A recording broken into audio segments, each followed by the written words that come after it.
Biomolecules में आज हम स्टार्ट करेंगे physical properties of glucose and fructose का। Glucose is a white crystalline solid. Glucose क्या होता है? वाइट क्रिस्टलिन सॉलिड होता है।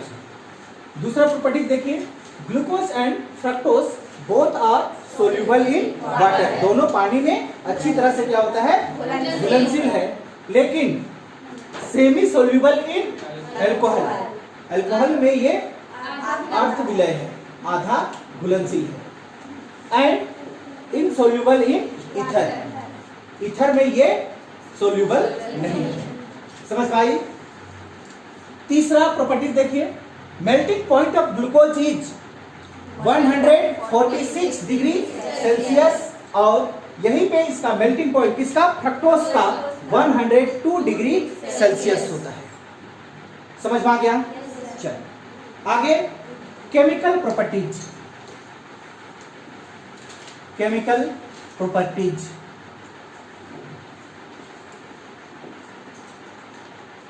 हो गया। पहला ऑक्सीडेशन। ऑक्सीडेशन का मतलब एडिशन ऑफ ऑक्सीजन।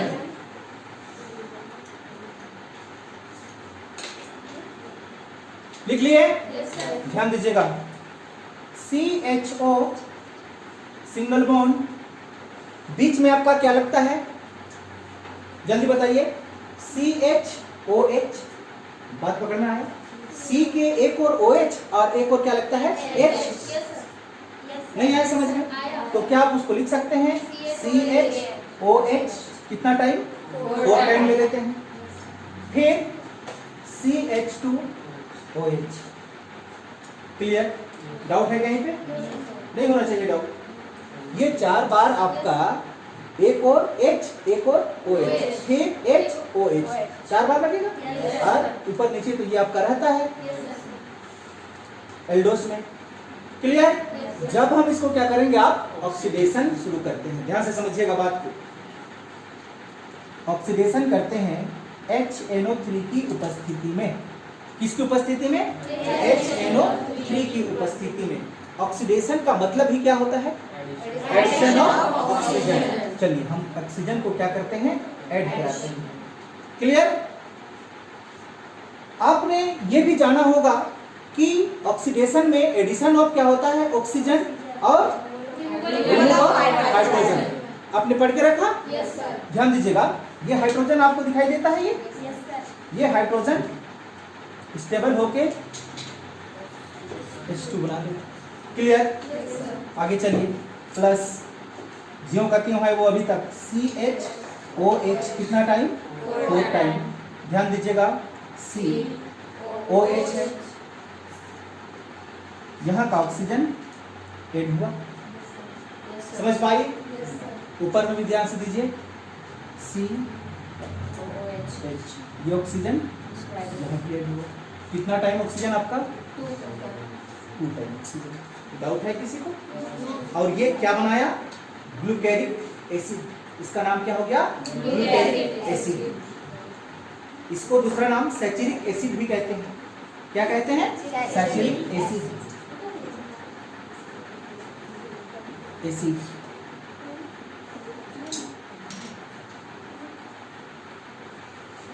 चलिए, 2 नाम से जाना जाता है इसको, एक सैचुरिक एसिड और एक ग्लूकेरिक एसिड।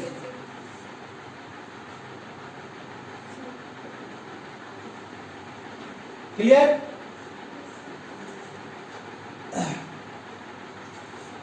चलिए आगे समझिएगा। ब्रोमीन और H2O की उपस्थिति में जब हम इसको ऑक्सीडेशन करा देते हैं, इधर किसकी उपस्थिति में रिएक्शन हुआ था? HNO3 की उपस्थिति में। उधर हम किसके साथ, किसकी उपस्थिति में रिएक्शन करा रहे हैं? Br2 प्लस H2O की उपस्थिति में ऑक्सीडेशन करा रहे हैं। इसकी उपस्थिति में ऑक्सीडेशन कराने पर ध्यान से समझिएगा कि ये O और C में डबल बॉन्ड है, वो बॉन्ड आपका क्या होता है? टूटता है। समझ में आ गया? और इसके बीच में क्या लग जाएगा? ध्यान से देखिए, क्या है आपके पास में? CHOH कितना टाइम? 4 टाइम ये हो जाएगा COOH और ये ज्यों का त्यों रह जाता है।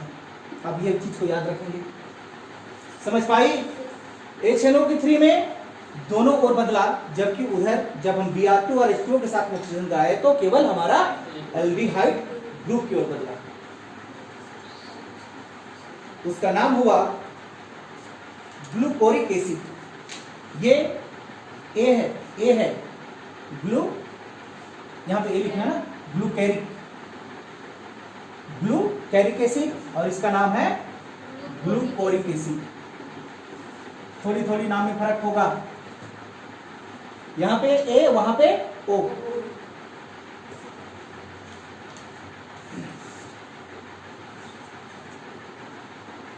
आया रिएक्शन समझ में?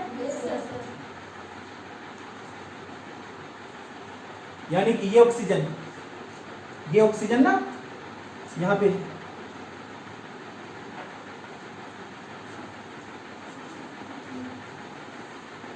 रिएक्शन विथ हाइड्रोजन साइनाइड,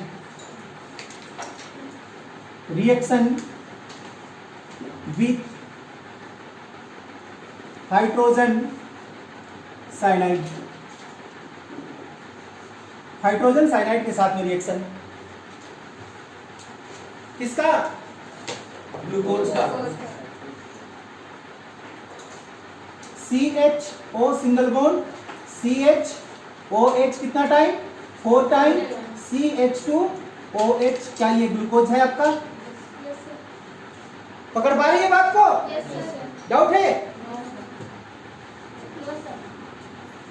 किसके साथ रिएक्शन? हाइड्रोजन साइनाइड के साथ, यानी कि HCl के साथ। चलिए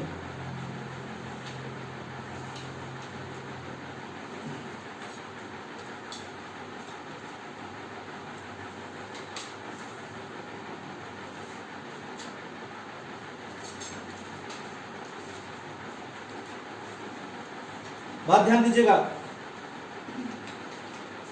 C single bond H, double bond O, single bond CHOH 4 time CH2OH। यही है इसका स्ट्रक्चर, है कि नहीं? ये आपका पाई बॉन्ड यहाँ पे दिखाई देता है। ये पाई बॉन्ड क्या होगा? ब्रेक होगा, तो एक वैलेंसी ऑक्सीजन पे लग जाएगा, एक वैलेंसी कार्बन पे लगेगा। इतनी सी बात समझ में आती है।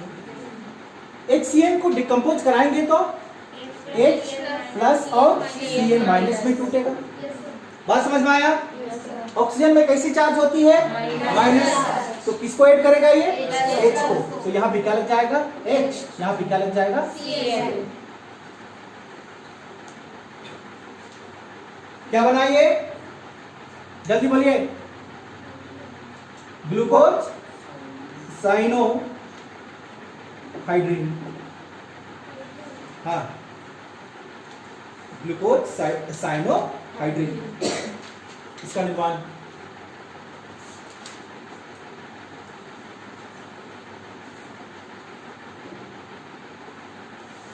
हो गया। आगे ध्यान दीजिएगा। CH2OH सिंगल बॉन्ड है, C डबल बॉन्ड O,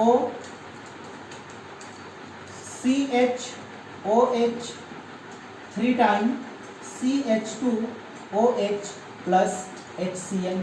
जल्दी रिएक्शन कराइए। पता चला आपको? ये आपका एल्डिहाइड से है, ये कीटोन से है ना? ये किसके साथ है? एल्डिहाइड, ये कीटोन। ये आपको समझ में आता होगा, यहाँ पे डबल बॉन्ड है मतलब। रिएक्शन जल्दी बनाइए।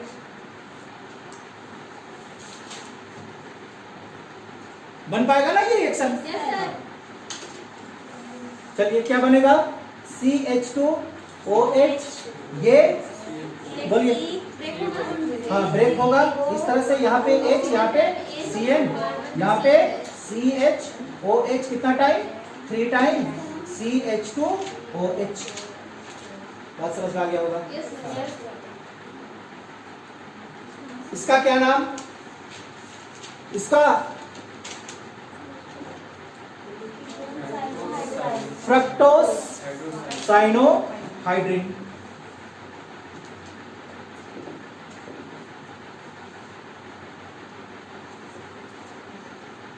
Fructose, cyanohydrin.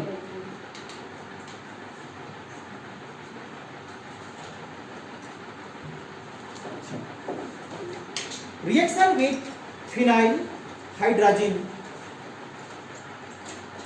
Reaction with phenyl hydrazine.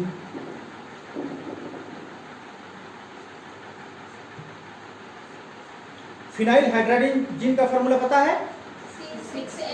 हाँ, C6H5NH2।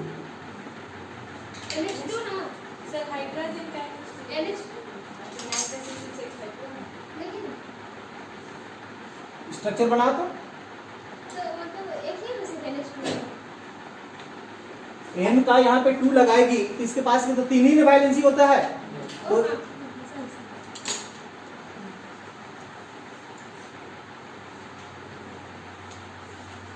पकड़ पाई इसको?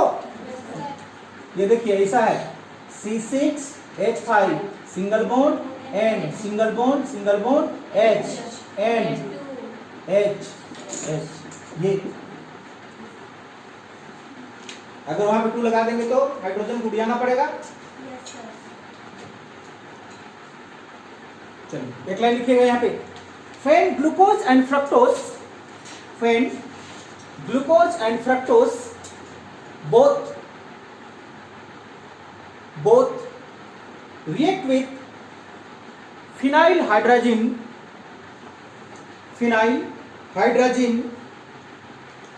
to give ओसाजोन, हाँ, OSAZONE, ओसाजोन। लिख लिए?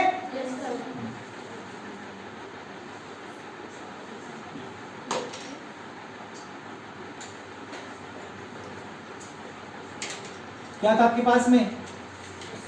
CHO। अगर यहाँ पे हम लिख दें CHOH, तो CHOH कितना टाइम हो जाएगा? 3 टाइम।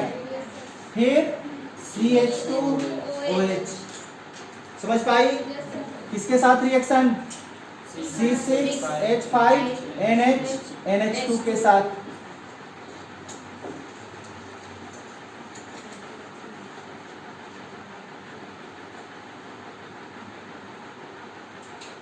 क्लियर? ध्यान दीजिएगा इधर।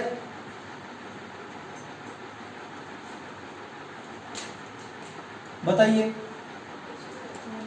ऑक्सीजन और यहाँ का 2 हाइड्रोजन निकलेगा बाहर। अब आपके पास में क्या बचा वहां पे? CH और 2 बॉन्ड।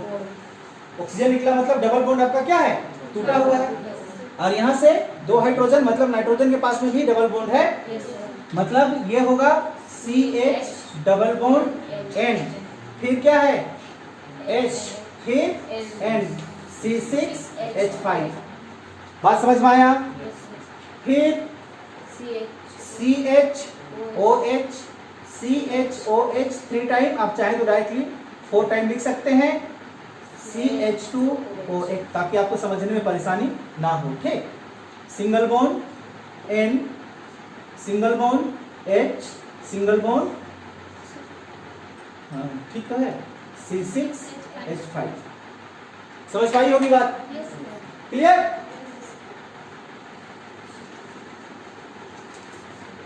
इसका पूरा नाम होता है ग्लूकोज फिनाइल हाइड्राजोन।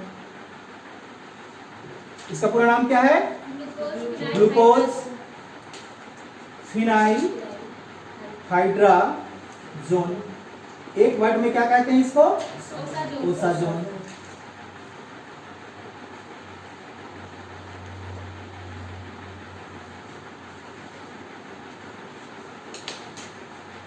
क्लियर? एक रिएक्शन अपने से बनाइएगा, CH2OH single bond, C double bond O, C CHOH 3 time CH2OH plus C6H5NH NH2। जल्दी बन पाएगा? Yes sir. जल्दी।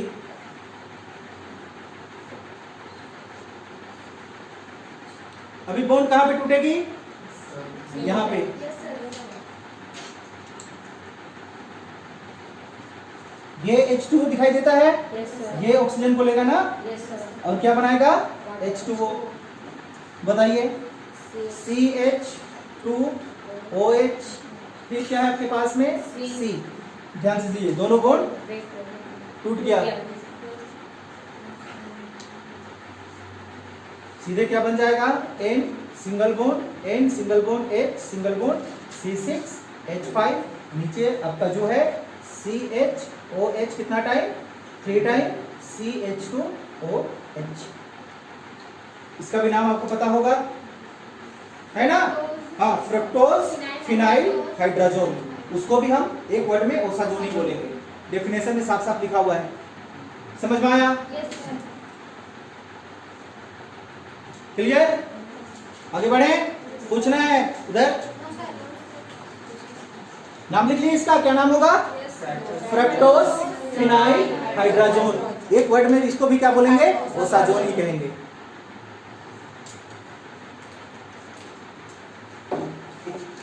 Oxidation of disaccharides. Oxidation of डाइसैचराइड।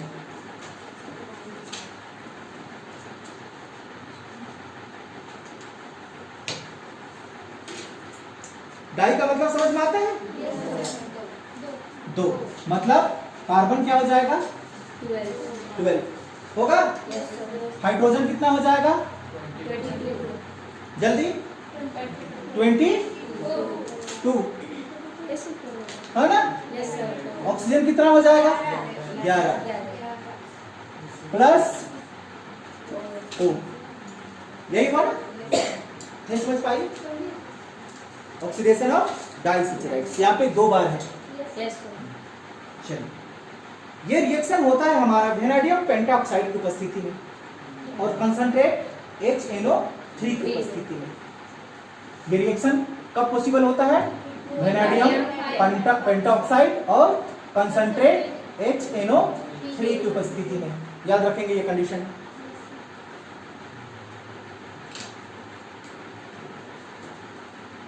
जब इस तरह का रिएक्शन होता है तो डायरेक्टली ये ऑक्जेलिक एसिड बना देता है। क्या बना देता है? Oxalic acid. COOH single bond COOH plus H2O, इसका निर्माण कर देता है। ये क्या है आपका? Oxalic acid. इधर 6 इधर 5। एक बार मैच करना। अभी ठीक है? चलिए, नेक्स्ट हमारा है glycosidic bond. The bond linkage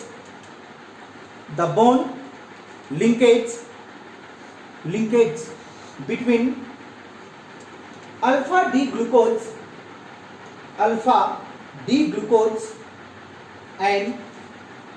and beta D glucose are known as glycosidic bond.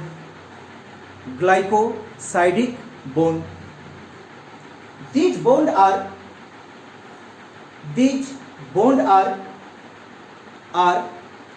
ether type bond. किस टाइप का बॉन्ड होता है ये? ईथर टाइप बॉन्ड होता है। हो गया?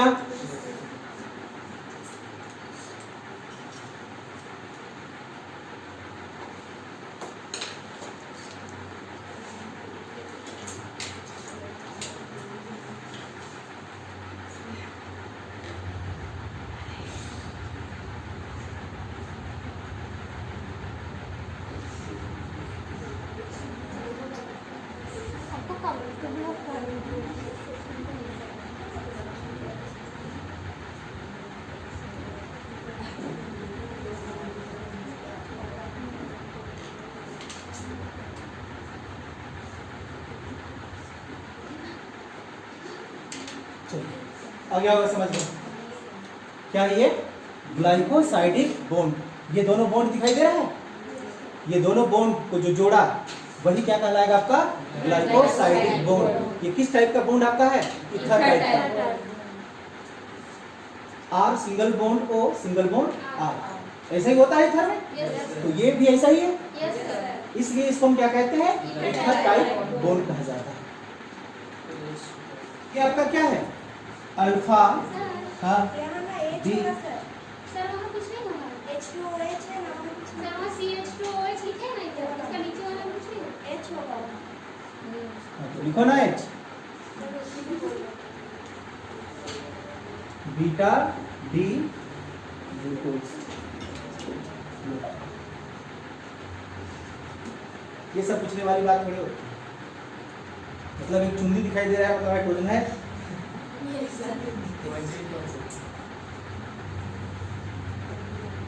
Structure of मैल्टोस।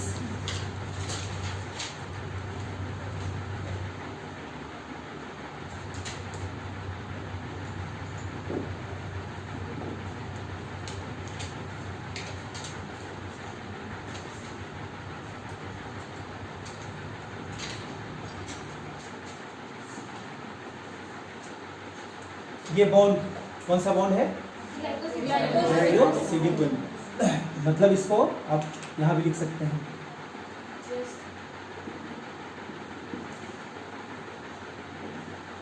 Ether type bond है ना? ये मैल्टोस का स्ट्रक्चर।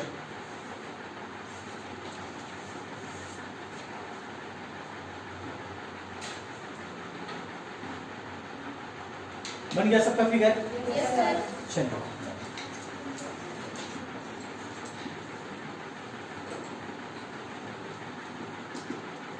Amino acid.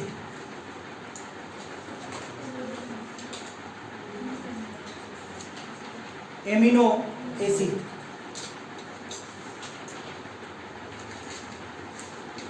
चलिए देखते हैं।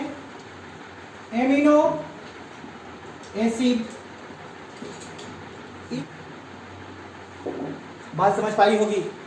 एमिनो एसिड का मतलब ध्यान दीजिए, amino acid is the structural unit of protein.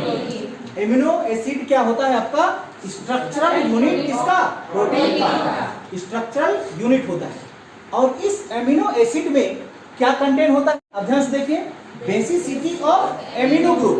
वहां का जो बेस होगा वो किस ग्रुप का होगा? एमिन ग्रुप का। और उसमें जो एसिड प्रेजेंट होगा वो किस ग्रुप का होगा? कार्बोक्सिलिक एसिड ग्रुप का होगा। समझ में आया? ध्यान दीजिएगा। इसका एग्जांपल यहाँ पे लिखते हैं। कार्बन है, कार्बन की वैलेंसी कितनी? 4। ये बात समझ में आता है आप लोगों को? अब ये क्या बोला है? Amino acid contain basicity of amino. Amino का मतलब NH2 लिख सकते हैं आप। यहाँ पे क्या लिखे? NH2। और क्या बोला है? Acidity of carboxylic acid. Carboxylic acid का क्या मतलब? COOH। यहाँ पे H लग गया, यहाँ पे H लग गया, और ये बन गया आपका एमिनो एसिड, एमिन ग्रुप। बता दे रहे हैं, थोड़ा सा ध्यान दीजिएगा। ये वाला आपका किसका है? एमिन ग्रुप का है। और ये वाला कार्बोक्सिलिक, कार्बोक्सिलिक ग्रुप लिख दो, कोई दिक्कत नहीं है। ठीक। और क्या बनता है आपका? एमिनो एसिड बन जाता है।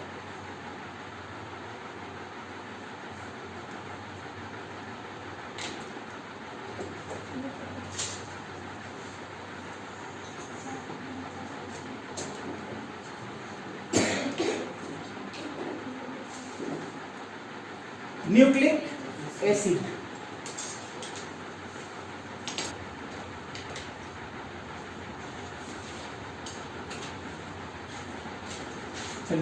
Nucleic acid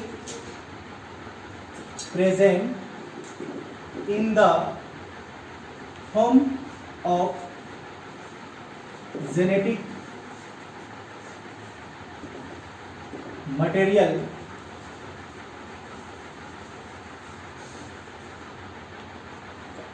of the human beings. चलेगा? Yes, sir. beings.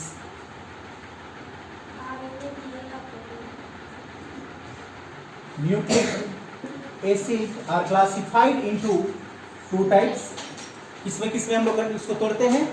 डीएनए और आरएनए में. डीएनए और क्या हो गया? आरएनए. चलिए, यहाँ पे ये क्या बोला कि अगर मेरा दादा परदादा कि जिसमें वो उसका जो न्यूक्लिक एसिड था, अगर आज भी हमको चेक किया जाए तो उन्हीं का न्यूक्लिक एसिड मिलेगा. मतलब कि उनका आरएनए और डीएनए का जो स्ट्रक्चर था वही स्ट्रक्चर आज मेरा में ही है. समझ में आ गया? हाँ, जेनेटिक का मतलब वही होता है. यहाँ पे थोड़ी सी जानकारी बता दें, इसलिए कहा जाता है कि अगर किसी के पीढ़ी पे, जनरेशन पे किसी को अगर क्रोनिक डिजीज है, क्रोनिक डिजीज का मतलब समझ में आता होगा आप लोगों को, मतलब लाइलाज बीमारी जिसको हम बोल सकते हैं हिंदी पे, तो 33% चांसेस होता है कि आने वाली पीढ़ी को भी क्या होगा? क्रोनिक डिजीज होगा. समझ में आ गया? ये किसके कारण से? यही न्यूक्लिक एसिड के कारण, कि ये जनरेशन पे चलता है. दुनिया का सब चीज बदल जाएगा लेकिन आपका ये न्यूक्लिक एसिड नहीं बदलने वाला. क्रोनिक ये हाँ क्रोनिक डिसऑर्डर कहेंगे, जेनेटिक डिसऑर्डर कहेंगे. कहने का मतलब है कि जैसे कोई आपके घर में किसी को घातक बीमारी की कहानियां हैं, तो वो बीमारी आपको 33% होने की चांसेस होती है. समझ पाई? और ये किसकी वजह से होती है? आपका न्यूक्लिक एसिड की वजह से. इसीलिए इसको हम लोग क्या कहते हैं? In the form of genetic material. मतलब उनका ही हम लोग का एक जेनेटिक मटेरियल के रूप में क्या होता है? प्रेजेंट होता है. ठीक. और इसको हम लोग क्लासिफाइड कर दिया, तो ये कितने भाग में टूट गया? 2 भाग में, डीएनए एंड आरएनए. डीएनए का नाम क्या होता है? डीऑक्सी होता है. Deoxy ribose nucleic acid. अच्छा, चलिए. और इसका केवल ribose nucleic acid. Ribose nucleic acid.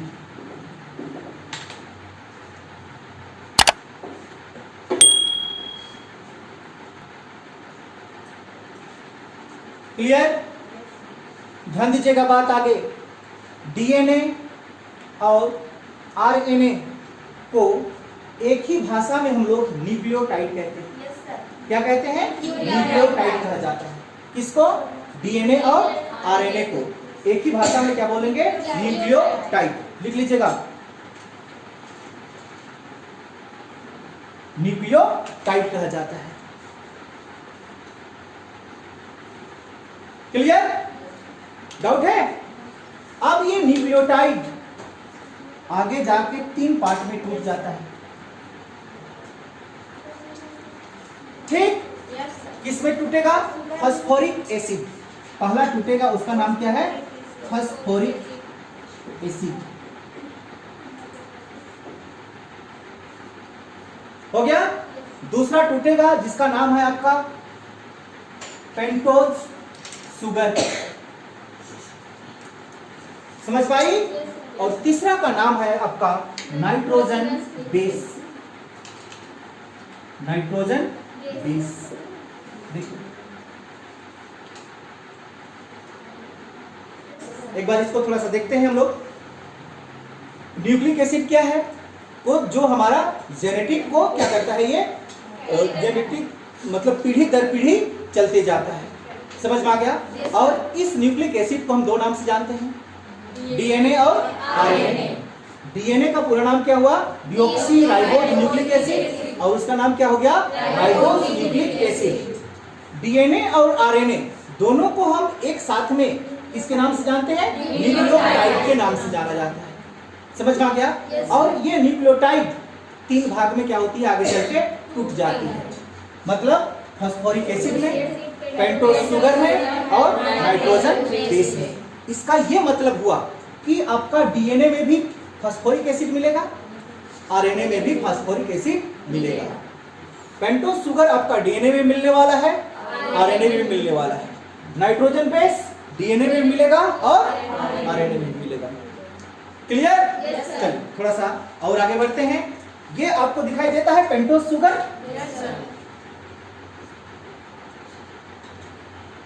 Pentose sugar ये आगे जाके फिर से 2 भाग में टूट जाता है। कौन? Pentose sugar. और इसी को कहते हैं, एक टूटता है हमारा राइबोज में। किसमें टूटता है? राइबोज में। और एक टूटता है डीऑक्सी राइबोज में। बात समझ में आया होगा यहाँ पे। एक क्या है? Deoxy ribose. क्लियर? इधर बढ़ते हैं। आपका क्या बचा? Nitrogen base. हाँ, ये कितनी भागों में टूटता है? 2 भाग में। पहला भाग को कहते हैं प्यूरिन। क्या कहते हैं? प्यूरिन। और दूसरा को कहते हैं पेरिमाइडिन। पेरिमाइडिन। चलिए क्लियर? ध्यान दीजिए, बाद में लिखिएगा। यह प्यूरिन आगे चल के और 2 भाग में, इसका नाम है आपका एडेनाइन, एडेनिन, और दूसरा आपका ग्वानिन। इसमें टूटता है। जबकि पेरिमाइडिन आगे चल के कितनी भाग में टूटने वाला है? 3 भाग में टूटने वाला है। पहला भाग को कहते हैं साइटोसिन, ठीक? और दूसरा को क्या कहते हैं? थाइमिन। और तीसरा को क्या कहेंगे? यूरासिल।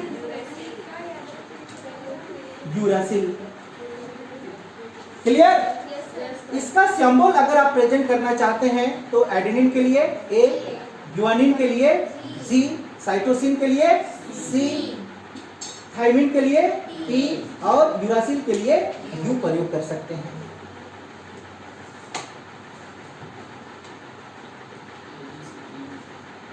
थोड़ा सा यहां पे समझने वाली बात कि न्यूक्लिक एसिड में, आरएनए और डीएनए में ये सारी आपका जो बेस है, नाइट्रोजन बेस क्या होता है? सेम होता है।